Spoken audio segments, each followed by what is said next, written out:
آپ اپنی استدعا تھیوری ناقد دیتا ہے. ناصر عباس نیر نے اس کے بعد بہت سی مغربی تھیوریز جو ہیں ان کا ترجمہ کیا, میں ان کی بات کر رہا ہوں. اور پھر یہاں پہ حمید شاہد صاحب کی جانب سے بھی بہت ساری چیزیں سامنے آئی ہیں.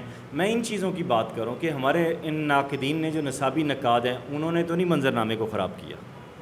اس میں یہ ہے کہ مثلا میں مثال دوں گا عاطف حلیم صاحب کی, میرے منہ میں یہی جس کے کپڑوں سے سمیل آ رہی ہے یا جس کے پاس سماجی رتبہ نہیں ہے, وہ اگر اعلیٰ سے اعلیٰ چیز بھی لے کر جائے گا تو اس کے کپڑے پھاڑ دیے جائیں گے اور اس کا حشر کر دیا جائے گا. کوئی چیز کسی کے سامنے آتی ہے لوگ سکوت اختیار کر لیتے ہیں, ایک بالکل سناٹا چھا جاتا ہے.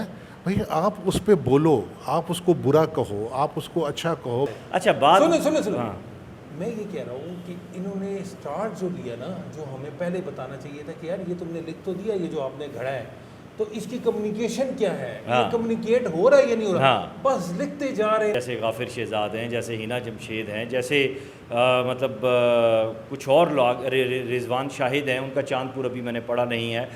کوئٹہ سے ہیں وسیم شاہد, ٹھیک ہے, بہت سنجیدہ لکھتے ہیں, اور ایک چاند دیر و حرم کا ان کا. تو یہ جو نام سامنے آئے ہیں یا یہ جو نام سامنے آ رہے ہیں, کیا ان کے ہاں جو شاعری سے بھی اس طرف آئے ہیں وہ ریاضت, وہ چیزیں دکھائی دیتی ہیں جو آپ کے ہاں ہے, یا آپ کے جو سینئر ہیں, جو آپ کے معاصرین ہیں ان کے ہاں, کیونکہ وہ ریاضت 100 سال بعد بھی کام آتی ہے. آپ کی بات شاید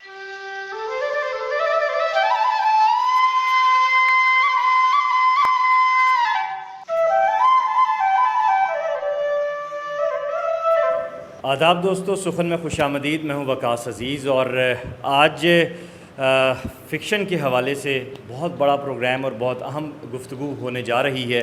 میرے ساتھ معاصر اردو فکشن کا, معاصر جو نثر کا منظرنامہ ہے اس کا ایک بہت بڑا نام, ایک بلند پایہ ادیب, دانشور, اینکر پرسن, اور سماجیات کے حوالے سے بہت گہری نگاہ رکھنے والے محقق, تاریخ دان جناب حفیظ خان صاحب تشریف رکھتے ہیں. آپ کے عددورے لوگ ہو, انواسی ہو, کرکنات ہو, اور حال ہی میں آنے والا وجود ہو, یا اس کے علاوہ آپ کے افسانوی مجموعے ہوں, یہ چھپ کر منظر عام پر ایک کام کاری کی سطح پہ بھی, اور جو ہمارا ادبی حلقہ ہے اس میں بھی جہاں جہاں اردو بولی, لکھی, پڑھی, سمجھی جا رہی ہے اس میں جو ہے وہ اپنی نہ صرف جگہ بنا چکے ہیں بلکہ پسندیدگی بھی اتم سطح پہ حاصل کر چکے ہیں. ہمارے آج کے جو دوسرے گیسٹ اسپیکر ہیں وہ آپ جانتے ہیں, ہمارے ساتھ ہوتے ہیں اکثر, ہمارے بڑے بھائی ہیں. انتصاب کہانی بہت اچھا فکشن پہ کام کر رہا ہے. معاصر افسانہ نگاروں میں ایک بہت ممتاز نام, آپ کے جو ناولٹ چھپے ہیں ان میں جو آپ کا اسلوب ہے ایک بالکل الگ طرز سے سامنے سے آیا ہے. سماجیات میں بہت اچھا لکھتے ہیں جناب امتیاز قریشی صاحب. دونوں احباب کو میں آج خوش آمدید کہتا ہوں. خان صاحب, میرے لیے خوش بختی ہے اور تمام دیکھنے والوں کے لیے بھی کہ آپ نے ہمیں وقت دیا. معاصر فکشنریہ منظرنامہ جو ہے اس میں بہت سی مباحث چل رہی ہیں, بہت سی باتیں چل رہی ہیں کہ لکھا کیسے جائے, کیا ہو, مطلب افسانہ بنا نہیں بنا, اور اس سب میں گہرا سناٹا بھی ہے, کہیں پہ کوئی آواز نہیں سنائی دیتی. تو مجھ ایسا مبتدی جو بڑے بڑے لوگ ہیں ان کی باتیں سن کے کنفیوز بھی ہو جاتا ہے کہ فکشن کیا ہے. آپ سے ہم یہ آغاز یہیں سے کریں گے کہ آپ کے نزدیک فکشن کیا ہے؟ فکشن میرے نزدیک جو میں ویژولائز کرتا ہوں, تصور کرتا ہوں, سوچتا ہوں کہ انسانوں کا تعامل اس طریقے سے ہونا چاہیے یا اس طریقے سے ہوتا ہوگا, لوگ اس طریقے سے آپس میں پیش آتے ہوں گے, جو میاں بیوی ہیں وہ کیسے, ایک محب ہے, ایک محبوب ہے, وہ آپس میں کیسے, بچے کیسے, بوڑھے کیسے, اور یہ سارے مل کر سماج کو کیسے تشکیل دیتے ہیں, اور پھر سماج سے ہماری دنیا کیسے بنتی ہے, اور پھر دنیا کائنات میں کیسے قرار پاتی ہے. میرے نزدیک ان سب کا احوال جس طریقے سے لکھنے والا دیکھتا ہے, سوچتا ہے, وہ فکشن ہے. واہ. اب اس میں آپ نے بڑی خوبصورت بات کی ہے کائناتی منظرنامے کی. تو کیا جو بہت مشکل بنا کے لکھنا ہوتا ہے, جیسے کہ مثال کے طور پر زندگی ایک دائرہ ہے, دائرے کے اندر ایک سیاہ نقطہ ہے, اس نقطے میں شامل ہونے والے جو تمام رنگ ہیں ان رنگوں کو سمجھنے کی کوشش میں آسمان تک گیا, اور وہاں پہ ایک ایسا منظر مجھے دکھائی دے رہا تھا جس کو سمجھنے کی, دیکھنے کی, سوچنے کی کوشش میں میری تمام قوتیں سلب ہو گئیں, اور جب وہ سلب ہوئیں تو پھر اس کے بعد میں نے ایک نئے نقطے کی جانب دیکھا. مطلب یہ آپ کے سامنے میں نے ابھی فی البدیہی بات کی ہے. تو کیا اس طرح جو لکھا جائے وہ فکشن ہے؟ میرے نزدیک تو قطعی طور پر ایسا فکشن نہیں ہے. فکشن جب تک اس کا ابلاغ نہ ہو, کمیونیکیٹ نہ کرے, تو اس وقت تک بات ہوتی نہیں. میں اگر لکھوں صرف یہ کہ میں اس میں لفاظی پیدا کروں, یا جیسے ہوتا ہے نا کہ آپ کوئی بھی ناول اگر اس قسم کے بھی ہیں اٹھا کر دیکھیں تو 50 صفحے صرف اس بات پر ہیں کہ ہوا کیسے چل رہی ہے اور پتے کیسے ہل رہے ہیں. تو اگر اس بات کو ہم فکشن کہنے لگیں تو پھر جو فکشن ہے, جسے ہم فکشن کہتے ہیں کہ جس نے انسانوں کا بیانیہ ایک تشکیل دینا ہے, اس کا انسانوں کے بیانے کو اظہار بخشنا ہے, تو پھر وہ کہاں جائے گا؟ یہ وہ لوگ کرتے ہیں جن کے پاس لکھنے کو کہانی نہیں ہوتی. اگر آپ کے پاس کہانی نہیں ہے تو آپ اس کے پہ لفاظی کریں گے, اور لفاظی کی تو کوئی حد ہی نہیں ہے نا. آپ بے شک 200 صفحے ایک نقطے اور دائرے کے گرد اور تکون اور مثلث کے گرد بناتے جائیں تو وہ بناتے جائیں, اس میں تو ہزار رنگ بھرے جا سکتے ہیں, لیکن اس کا ابلاغ کیسے ہوگا, مجھ پر اثر کیسے ہوگا, میرے دل کو کیسے چھوئے گا, میری آنکھیں کیسے نم ہوں گی, یا میرے لبوں پہ تبسم کیسے رقصاں ہوگا, یہ کہاں سے آئے گا؟ یہ کہانی لاتی ہے. اور اگر آپ کے پاس لکھنے کو کہانی نہیں ہے تو پھر میں معذرت خواہوں کہ آپ اسے فکشن کیسے کہہ سکتے ہیں. امتیاز قریشی صاحب, جیسا کہ خان صاحب نے فرمایا کہ کہانی نہیں ہے تو آپ کیسے اسے فکشن کہہ سکیں گے. فکشن کی جو ٹرم ہے یہ 21ویں دہائی میں ہمیں بہت زیادہ سنائی دیتی ہے, اور بالخصوص جو حلقہ ارباب ذوق کے اجلاس ہوئے 2006 کے بعد, ان کا میں بھی حصہ رہا. ان میں میں نے دیکھا کہ بہت زیادہ شد و مت کے ساتھ لاہور میں بھی اور یہاں پہ بھی فکشن ایک بیانیہ, اس میں ایک یہ مہا بیانیہ بنانے کی کوشش کی گئی, اور اس سب میں عمر میمن کے ساتھ مکتوبات اور اس کے ساتھ گفتگو اور وہ سب چیزیں, جیسا کہ سر نے کہا کہانی کو اولین درجہ دیا, تو اس میں پھر آج کا جو افسانہ نگار ہے, آج کا جو لکھنے والا ہے, وہ کہاں سٹینڈ کرتا ہے, اور پھر یہ جو فکشن کا ایک نعرہ لگا وہ کہاں جاتا ہے؟ بہت شکریہ وقاص عزیز, آپ نے مجھے ایک بڑی ہستی کے ساتھ, میرے لیے بھی بہت بڑے اعزاز کی بات ہے. یہ میرے لیے بہت بڑے اعزاز کی بات ہے کہ میں آج ان کے ساتھ بیٹھا, اور ان کے ساتھ بیٹھ کے, یہ تو ہمارے اب روحانی استاد ہیں, یہ جہاں کہیں ہو ایسے ہی ہے.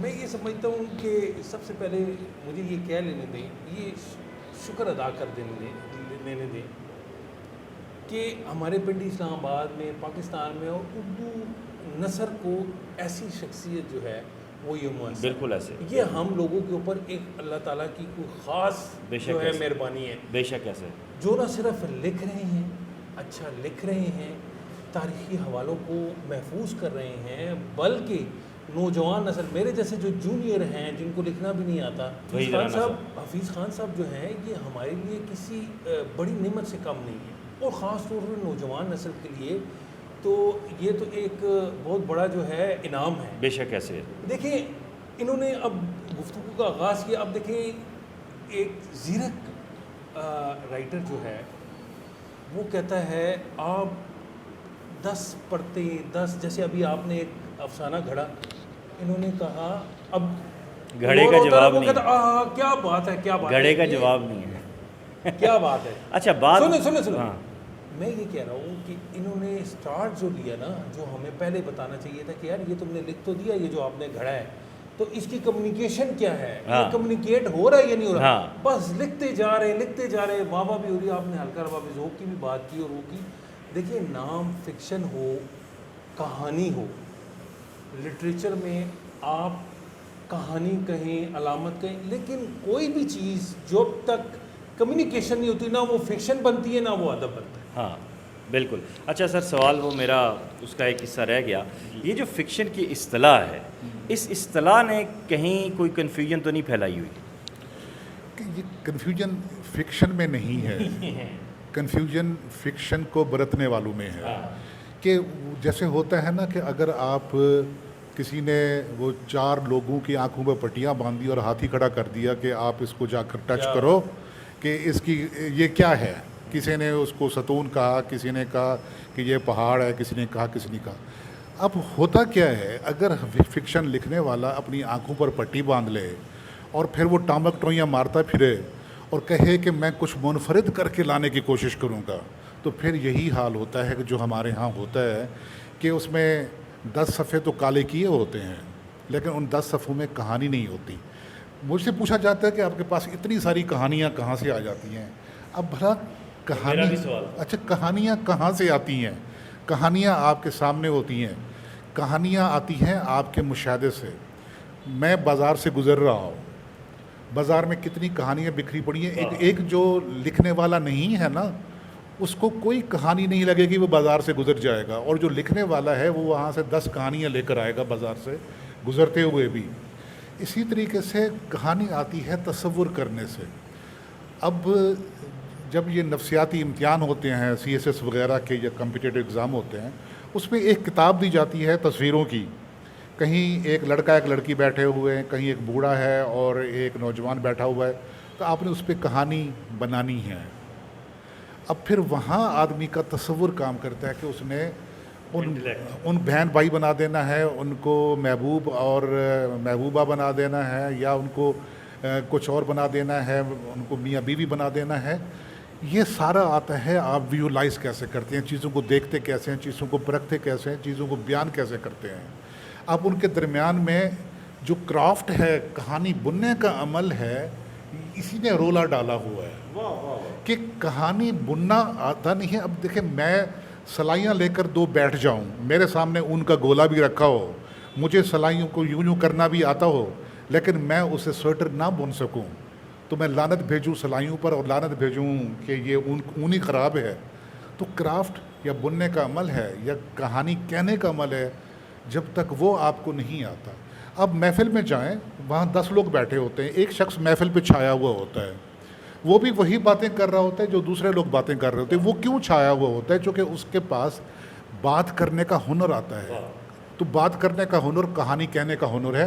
جس کو یہ ہنر آتا ہے وہ کہانی لکھتا ہے, کہانی کہتا ہے. اچھا, ہم یہ دیکھتے ہیں کہ کردار آج بھی ہمارے ساتھ ہیں, جیسے چاہے وہ منگو کوچوان کا ہو, چاہے وہ خوشیے کا ہو, چاہے وہ علامت کی صورت میں لیمپ پوسٹ کا کردار ہو, ٹھیک ہے, کھمبے کا کردار. آج جو نئی کہانی لکھی جا رہی ہے, جو معاصر افسانہ لکھا جا رہا ہے, کیا اس میں کوئی, مجھے تو اپنی کم علمی کا اعتراف کر کے بات کر رہا ہوں خان صاحب, مجھے کوئی ایک ایسا کردار نہیں مل پا رہا جو میرے ساتھ ٹریول کر رہا ہو, یہ جو میری آنے والی نسلوں کو بتائے کہ یہ اس عہد میں لکھا گیا. اس میں جو میں سمجھا ہوں, پہلے آج سے اگر آپ 50 سال پہلے چلے جائیں تو لوگوں کے ظرف بہت زیادہ ہوا کرتے تھے. آپ نے کوئی چیز لکھی ہے نا اچھی, تو میں اس کی تائید بھی کروں گا, اس کی تعریف بھی کروں گا. اب کیا ہوتا ہے کہ جب کوئی چیز کسی کے سامنے آتی ہے, لوگ سکوت اختیار کر لیتے ہیں, ایک بالکل سناٹا چھا جاتا ہے. بھئی آپ اس پہ بولو, آپ اس کو برا کہو, آپ اس کو اچھا کہو, بات چلے, مکالمہ ہو, کم از کم ایک ڈائلاگ کی صورت بنے. لیکن جو 50 سال پہلے اور 50 سال کے بعد جو اب منظرنامہ ہے کہ ہمارے پاس سوشل میڈیا بھی ہے, ہمارے پاس الیکٹرانک میڈیا بھی ہے, پریس گو کہ اس کی وہ حالت نہیں ہے جو پہلے ہوا کرتی تھی, تو لیکن وہ ظرف نہیں رہے, وہ وسیع اور قلبی نہیں رہی. دیکھیں, آپ کو منگو چاچا یاد ہے, آپ کو کوچوان یاد ہے, ساری چیزیں کہاں سے یاد ہیں کہ آپ نے انہیں پڑھا, وہ آپ تک پہنچی, 10 لوگ بیٹھے, انہوں نے اس کی تعریف کی یا تنقید کی. چیز تنقید یا تعریف سے بن کے سامنے آتی ہے نا. آج کل تو کوئی بولتا ہی نہیں ہے. جب کوئی بولے گا نہیں اور پڑھے گا نہیں تو پھر وہ بات, وہ کردار کیسے امر ہوں گے؟ کردار تو آج کل بھی تخلیق ہو رہے ہیں. تو جب تک ان کرداروں کی رسائی نہیں ہوگی پڑھنے والوں تک, تو وہ کردار کیسے مقبول ہوں گے؟ اب وہ جو ڈرامے ہوا کرتے تھے, فرض کریں جب خدا کی بستی کو ڈراماٹائز کیا گیا اور وہ چلا, تو یہ سارے کردار لوگوں کے ذہن میں اس وقت بیٹھے. جتنے بڑے بڑے ناول تھے, وہ ناول سارے کے سارے وہ اس کے بعد سکرپٹ بنے, یا فلموں کے سکرپٹ بنے یا ڈراموں کے بنے. بالکل ایسے. آج کل تو تانا دیا جاتا ہے کہ یہ تو اس نے تو فلمی ناول لکھ دیا ہے, یہ تھرلر ہے. بھئی بابا, آپ دیکھیں کہ دنیا کے جتنے بڑے ناول تھے, ان ناولوں پہ اتنی ہی بڑی فلمیں بنی ہیں. کیا وہ فلموں کے سکرپٹ نہیں تھے؟ گاڈ فادر سب سے بڑی مثال ہے. دیکھیں, تو کیا ہم گاڈ فادر کو ایک فلمی ناول کہہ کر ریجیکٹ کر دیں گے؟ ہمارے ہاں جو ریجیکشن ہے نا بغیر پڑھے کی, پہلے یہ ہوتا تھا آج سے 50 سال پہلے کہ لوگ پڑھتے تھے, بات کی جاتی تھی, اور پڑھ کر ریجیکٹ کرتے تھے یا ایکسیپٹ کرتے تھے. آج کل پڑھے بغیر ریجیکٹ کر دیا جاتا ہے اور پڑھے بغیر ایکسیپٹ کرنے کی کوشش کی جاتی ہے, تو بات نہیں بنتی. جہاں یہ جی جی آپ کریں بڑی آپ نے اہم بات کی ہے، اور یہ ہی ہمارے ادب کو ایک زوال کی طرف بھی لے کے جاتا ہے، ہماری کہانی کو بھی، یہ جو رویہ ہے۔ حفیظ خان صاحب یہ بتائیں، یہ فرمائیں کہ یہ جو جب کوئی نئی کتاب آتی ہے اور کسی اچھے رائٹر کی کتاب آتی ہے اور وہ اس میں کمیونیکیشن بھی ہو رہی ہے، کردار بھی ہیں، اسلوب بھی ہے، سمجھ بھی آ رہی ہے، اس میں بھول بھلائیاں نہیں ہیں، اس میں علامتی اس کا اسلوب کا تڑکا نہیں لگایا گیا، یہ سکوت کیوں طاری ہو جاتا ہے؟ یہ تنگ ظرفی ہے. میں کھلے دل سے بات کرنا نہیں چاہتا. میں بات کہیں وہ پروموٹ نہ ہو جائے، کہیں وہ نمایاں نہ ہو جائے. پہلے یہ ہوتا تھا کہ لوگ کسی کی تعریف کرتے ہوئے گھبراتے تھے کہ میری تعریف سے اس کو سند نہ مل جائے اور وہ مقبول نہ ہو جائے، معروف نہ ہو جائے، مشہور نہ ہو جائے. آج کل تو لوگ کسی کی برائی کرتے ہوئے بھی تنگ دلی سے کام لیتے ہیں کہ کہیں میری برائی کرنے سے اس کا نام پروموٹ نہ ہو اور وہ کہیں اس کے بارے میں ڈسکشن نہ ہو اور وہ شمار نہ ہو. تو بات وہی آتی ہے تنگ دلی کی. میں نے تو آپ بات کرتے ہیں نا جو ہمارے ہاں سرکلز ہوتے ہیں، میں نام نہیں لیتا ان سرکلز کا، کہ جہاں پر لوگ جاتے ہیں پھر ان پر تنقیدی نشستیں ہوتی ہیں. میں نے تو ہمیشہ یہی دیکھا کہ اگر کوئی جس کا سماجی رتبہ ہے وہ ان نشستوں میں جاتا ہے تو وہ اگر میرا ملا بغیر میں تراجی نہ وہ اگر ایک بیکار سی چیز جیسے آپ نے وہ ایک افسانے کی مثال دی وہ بھی لے کر جائے گا نا تو واہ واہ واہ واہ ہوگی. اور ایک آدمی جس کے کپڑوں سے سمیل آ رہی ہے یا جس کے پاس سماجی رتبہ نہیں ہے وہ اگر اعلیٰ سے اعلیٰ چیز بھی لے کر جائے گا تو اس کے کپڑے پھاڑ دیے جائیں گے اور اس کا حشر کر دیا جائے گا. یہاں ایک اور چیز قطع کلامی کی معذرت، میں آپ کے سوال سے بھی اور آپ کی گفتگو سے جڑا ہوا، اور شاعروں نے جس کو دیکھو شہرت کا چسکا لگا ہے اس نے غزل لکھنا شروع کر دی، نتیجتاً شاعری کا برا حال، آج شاعری تباہ ہو چکی ہے. اب گزشتہ کوئی 10-15 سال سے دھڑا دھڑ ناول چھپ رہے ہیں. عاصم بٹ کا یہ کہنا ہے، انہوں نے اپنے گزشتہ انٹرویو میں بھی یہ بات کی کہ ناول جو ہے وہ شاعری کی کتاب کو اور افسانے کی کتاب کو ریپلیس کر رہا ہے، اور پبلشر جو ہے وہ ایک مافیا کی صورت میں دھڑا دھڑ یہ چھاپ رہے ہیں ناول تاکہ کمائی کا بھی ایک ذریعہ بن سکے. لیکن اس میں آئندہ آنے والے دنوں میں ناول کا وہی حال ہونے جا رہا ہے، بلکہ تقریباً ہو چکا ہے جیسا شاعری کا ہے. یہ ان کی رائے ہے، آپ کیا کہتے ہیں؟ میں عاصم ہمارے دوست ہیں، بہت اچھا لکھنے والے ہیں اور میں ہمیشہ ان کے لکھنے کا وہ معترف رہا ہوں، لیکن ان کی اس رائے سے میں اختلاف کرتا ہوں. چونکہ ناشر کے پاس جو ناول چھپ رہے ہیں اور جو دھڑا دھڑ آ رہے ہیں، اب تو یہ ہے کہ شاعروں نے بھی ناول لکھنا شروع کر دی ہیں. میں نے ایک جگہ یہ بات کی تھی کہ بلکہ بڑے معروف شاعر، اور صرف یہ نہیں کہ اردو کے شاعر، ہر زبان کے شاعر، ایون سرائکی کے شاعر، پنجابی کے شاعر، وہ بھی ناول کی طرف آئے ہیں. تو میں نے ایک دفعہ یہ سوال اٹھایا تھا، کیا شاعری کا ابلاغ ختم ہو گیا ہے یا شاعری اس معاشرے کا یا اس عہد کا کسی سوال کا جواب دینے سے بانجھ ہو گئی ہے؟ ہوا کیا ہے کہ شاعر بھی ناول کی طرف پلٹے ہیں. جو نثر کو برا کہتے تھے وہ پلٹے ہیں، کم درجے کی چیز کہا کرتے تھے. اب جو ناول آ رہے ہیں نا، آپ دیکھیے کہ اگر سال میں 20 ناول بھی آتے ہیں تو کتنے ناولوں کا ذکر ہوتا ہے؟ دو یا تین کا مشکل، وہ بھی جو ہم لوگ کر رہے ہیں وہ ذکر ہو جاتا ہے. لیکن جن ناولوں کا ذکر نہیں ہوتا، آپ یہ سمجھ لیجئے کہ ان ناولوں کے اندر کیا ہوگا، یا وہ جو لکھنے والا ہے اس کی رسائی کہاں تک ہوگی، اس کو پڑھا گیا یا اس کو نہیں پڑھا گیا.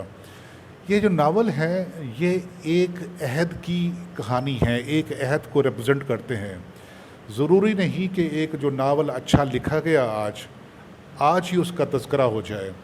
ناول 100 سال کے بعد بھی اپنے آپ کو منواتا ہے جو ناول لکھا جاتا ہے.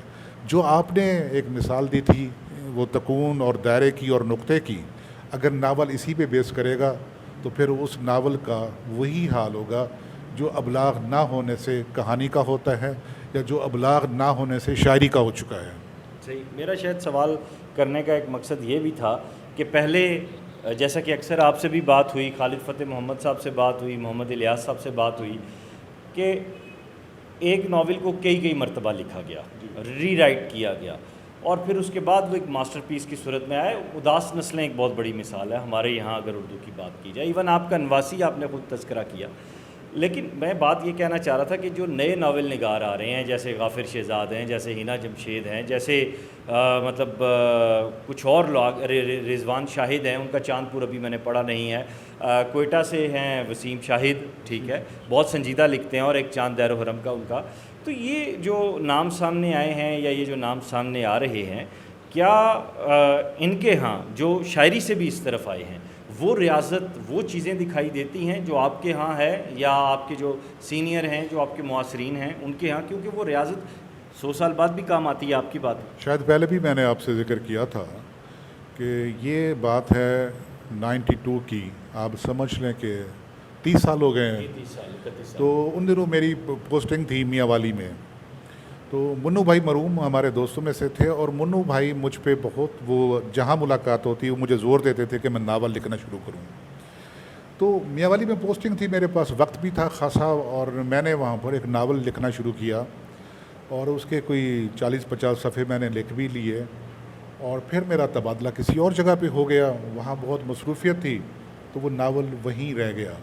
اب جو 2017 میں جب میری عمر 60 سال سے تجاوز کی، میں 60 سال سے اوپر ہوا، ہو گیا ماشاءاللہ، ہم تو آپ کو نوجوان سمجھتے ہیں. تو اس وقت یہ ہوا کہ میں نے ناول کو لکھنا شروع کیا، اور پھر وہ مصفدہ میرے پاس پڑا ہوا تھا، میں نے اٹھا کر دیکھا، اور میں نے خدا کا شکر ادا کیا کہ میں نے وہ 30-32 سال کی عمر میں ناول نہیں لکھا. واہ واہ واہ. ناول ایک افسانہ نہیں ہے، ناول تقاضا کرتا ہے میچورٹی کا.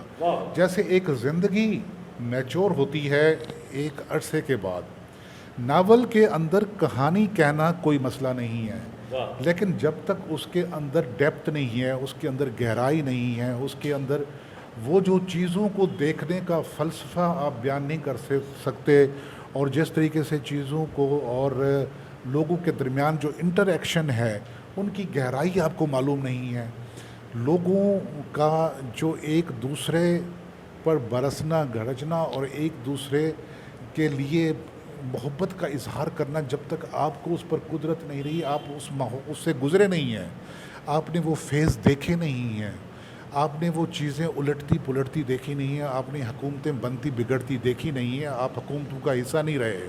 اگر آپ حکومتوں کے بارے میں لکھ رہے ہیں، سوسائٹی کے اگر آپ پاتال میں نہیں اترے، جس قسم کے جاب میں میں تھا، میرے پاس تو 100 کہانیاں روزانہ ہوا کرتی تھی.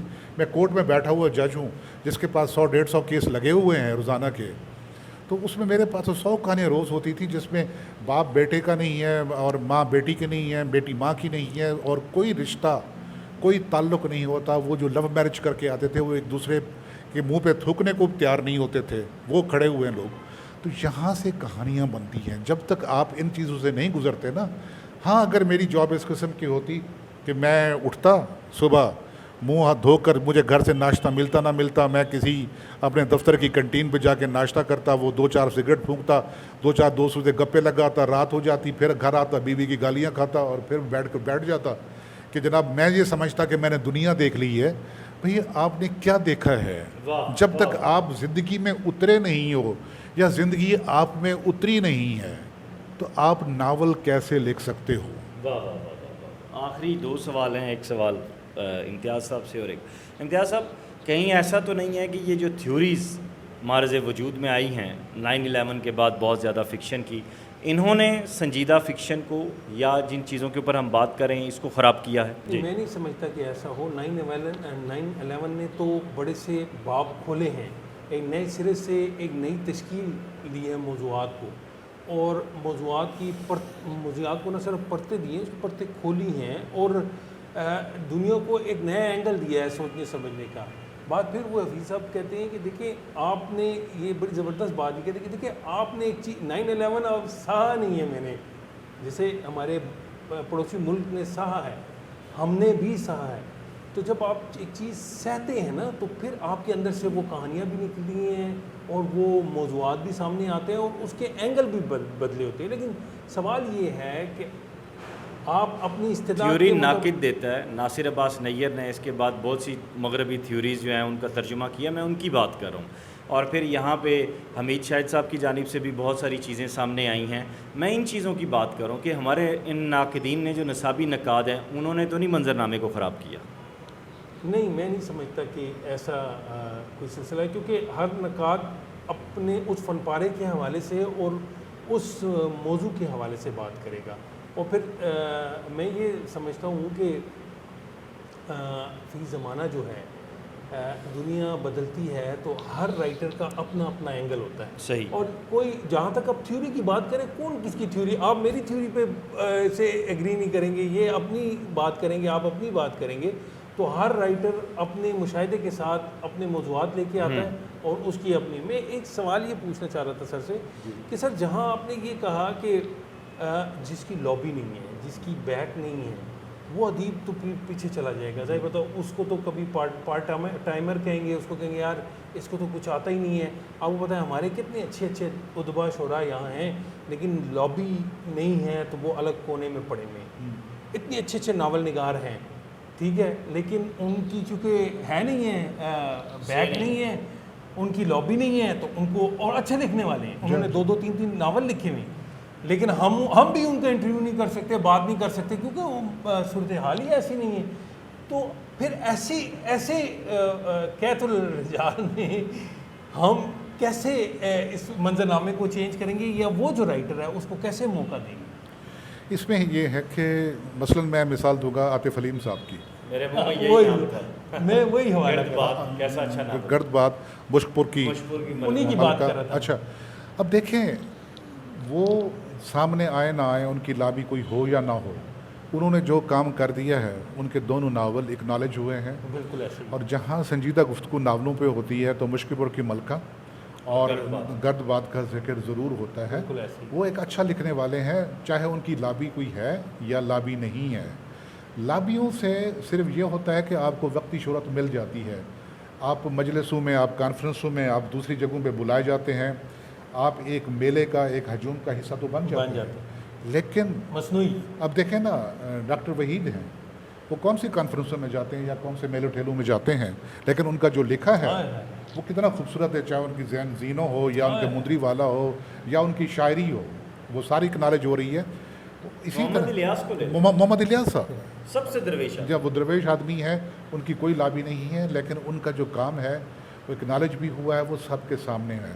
آپ کی جو بات ہو رہی تھی نا, آپ نے سوال کیا تھا, میں اس میں ایک جملہ ایڈ کر دیتا ہوں آخری تک کہ سوال مکمل ہو. جی, میرا سوال آخری یہی ہے کہ یہ جو ہمارا نصابی نقاد ہے, جو مدرس ہے, ہونا اچھی بات ہے, لیکن ہم دیکھتے ہیں کہ ماسٹرز کا تھیسیز ہو رہا ہے, ایم فل کا تھیسیز ہو رہا ہے, فلاں کی افسانہ نگاری, خالدہ حسین کے افسانوں کا مابعد الطبیعاتی تشریحاتی جائزہ, بچے پریشان ہیں. کوئی نئی تحریک یا نئی بات کی ضرورت ہے, نمبر 1, اور نمبر 2, کیا ان رویوں نے بھی فکشن کو ڈسٹرب نہیں کیا؟ نہیں, یہ جو نصاب والے معاملات ہیں میں ان کو ہمیشہ سے الگ رکھتا آیا ہوں. اچھا, جہاں آپ نے ایک سوال کیا تھا امتیاز صاحب سے, جو ہمارے نقاد حضرات ہیں, اور تھیوریز کی بات ہے, ادب جو تخلیق کیا جاتا ہے وہ کبھی تھیوری کو پیش نظر رکھ کے نہیں کیا جاتا کہ جیسے میں مالیکیول ملاؤں, 2 مالیکیول 2 ملاؤں اس کے ہائیڈروجن کے, ایک ہائیڈروجن کا ملاؤں, 2 ملاؤں میں آکسیجن کے, اور میں H2O پانی بنا دوں. اس طریقے سے ناول نہیں لکھا جاتا, اس طریقے سے فکشن نہیں لکھا جاتا, اس طریقے سے شاعری بھی نہیں کی جاتی.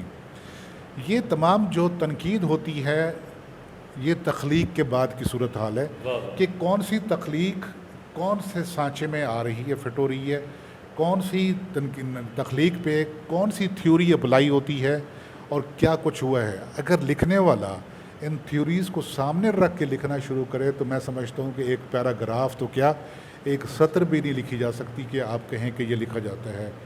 ہمیں جو نصابی تنقید ہے اس کی بھی ضرورت ہے کہ جو ہمارے بچے ہیں کم از کم ان تک کوئی چیز پڑھنے کا ایک ذریعہ تو ہے کہ ان تک ایک چیز پہنچ رہی ہے. لیکن سر اس میں بہت ادب کے ساتھ ممتاز شیریں, وارث الوی, فاروقی, ایسے نقاد, حنفی ایسے نقاد, نارنگ ایسے نقاد, کیا ہمیں رشید امجد ایسے نقاد و افسانہ نگار آج دستیاب ہو پائیں گے اپنے منظرنامے میں, جو مہمیز لگاتے تھے, جنہوں نے تنقید بھی لکھی تو بڑی تخلیقی تنقید تھی. تربیت کی بات ہے. ابھی دیکھیں نا, ناصر عباس نیت صاحب کا آپ نے نام لیا, تو وہ نو ڈاؤٹ آج کے عہد کے ایک بڑے نقاد ہیں, اور وہ چیزوں کو فراخ دلی سے قبول بھی کرتے ہیں, اور جہاں انہوں نے کسی چیز کو رد کرنا ہو تو لاجیکلی رد کرتے ہیں. مجھے ان کی یہ چیز بہت اچھی لگتی ہے ناصر عباس نیت کی. ہمارے ہاں جو ایک نصابی تنقید کی بات کرتے ہیں آپ, تو وہ ایک تربیت گاہ ہے یونیورسٹیز میں. میں نے دیکھا ہے کہ جہاں ان کے نگران اچھے ہیں تو نو آموز جو طالب علم ہیں, جو ایم فل کر رہے ہیں, جو پی ایچ ڈی کر رہے ہیں, وہ بڑی شاندار چیزیں لے کر سامنے آ رہے ہیں, وہ محنت بھی کرتے ہیں. ورنہ جہاں نگران ان پہ محنت نہیں کرتے اور ان پہ چھوڑ دیتے ہیں کہ وہ کر کے لائیں، تو پھر یہی کچھ ہوتا ہے کہ وہ ان کو پاس مارکس تو مل جاتے ہیں، وہ ڈگری بھی لے لیتے ہیں، لیکن ان کے اندر نہ ادب اتر پاتا ہے اور نہ ان کا جو تنقیدی رویے ہیں، نہ ان کی تربیت ہو پاتی ہے۔ میرے تک بہت ساری ایسی باتیں پہنچتی رہتی ہیں کہ جو بچے جو ایم فل کے ہیں، پی ایچ ڈی کے ہیں، جو یہ کام کرتے ہیں، ان کے جو نگران ہوتے ہیں، وہ اپنا سناپسس بنا کے ان کے پاس لے جاتے ہیں اور ان کے جو نگران بغیر کچھ کہے اس پہ کاٹا پھیرتے ہیں، وہ پیراگراف لکھ کر جاتے ہیں، کاٹا پھیرتے ہیں۔ جب ان سے پوچھتے ہیں کہ ہمیں بتائیں کہ اس میں ہم نے کرنا کیا ہے، کس طریقے سے کریں، اگر یہ اچھا نہیں لکھا گیا تو وہ کہتے ہیں دوبارہ لکھ کر آؤ، بغیر کچھ کہے یا بتائے۔ جو استاد ہے اگر وہ نصابی تنقید کو مرتب کروا رہا ہے تو اس کا کام ہے کہ وہ بچے کی پراپر گرومنگ کرے۔ ہم بھی پڑھے ہوئے استادوں سے جو ہمیں توجہ کے ساتھ پڑھاتے تھے ایک ایک بچے کو، اور پھر اس کا رزلٹ دیکھتے تھے کہ وہ رزلٹ کیا آ رہا ہے، اس کا کہاں ضرورت ہے فردر گرومنگ کی اور کہاں ضرورت ہے اس کے کان کھینچنے کی، تاکہ اس کی جو آج کی تربیت ہے وہ کل کام آئے۔ ناصر عباس نیر ایک دن میں نہیں بن جاتے، ناصر عباس نیر بھی اسی پروسیس سے گزر کر آئے ہیں۔ ناصر عباس نیر اگر ایک اپنے آپ کو آج منوا چکے ہیں تو اس کے پیچھے ان کی ریاضت ہے، انہوں نے جو مشقت کی ہے، انہوں نے پڑھا ہے، انہوں نے دنیا جان کو پڑھا ہے، تو چیزیں سامنے آتی ہیں۔ تو ناصر عباس نیر نصابی اساتذہ کے لیے بھی، اور وہ جو نصابی تنقید ہمارے یہاں مرتب ہو رہی ہے ان کے لیے بھی ایک مثال ہے کہ وہ اگر ایسا چلیں گے تو ناصر عباس نیر بنیں گے، ورنہ نہیں بنیں گے۔ آپ کا بہت شکریہ سر، قریشی صاحب آپ کا بہت شکریہ۔ جاتے ہوئے میں بات یہاں مختصر کروں گا، یعنی یہ نوٹس چھوڑ کر جا رہا ہوں کہ فکشن میرا مسئلہ ہے، میں اس لیے فکشن پہ بات کرتا ہوں، میں پڑھتا ہوں، لکھوں نہ لکھوں ایک الگ بات ہے، بطور تخلیقار یہ میرا مسئلہ ہے۔ کیا اس وقت کے ناقد کا مسئلہ بھی فکشن ہے؟ کیا اس وقت کا جو تخلیقار ہے، آج کا لکھنے والا ہے، اس کا مسئلہ بھی فکشن ہے؟ اگر ہے تو پھر ہماری آج کی جو گفتگو ہے وہ آئندہ آنے والے جو نئے لوگ ہیں ان کے لیے ایک مشعل راہ ثابت ہوگی۔ میں گزارش یہ کروں گا جاتے جاتے جو ہمیشہ کرتا ہوں کہ 2000 کا بیلنس ہوا ہو جائے گا، 500 کی کتاب آپ کی نسلوں کی آبیاری کرے گی۔ خدا را کتاب خریدیے، تقسیم بھی کیجیے اور پڑھیے بھی۔ اپنا خیال رکھیے گا، اس ویڈیو لنک کو زیادہ سے زیادہ شیئر کیجیے گا۔ خدا حافظ۔